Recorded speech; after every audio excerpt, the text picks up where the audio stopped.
नरेंद्र मोदी आम समस्त सांसद मान निर्देशित कर देशर सब जिले में यूनिटी मार्च एकता मार्च हम सरदार एट 150 सरदार वल्लभ भाई पटेल जी भारत वर्ष प्रथम होम मिनिस्टर और डेप्यूटी चीफ मिनिस्टर थे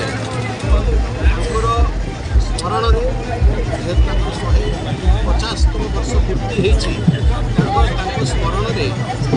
आम यूनिटी मार्च करुचु आज पुरी अंचल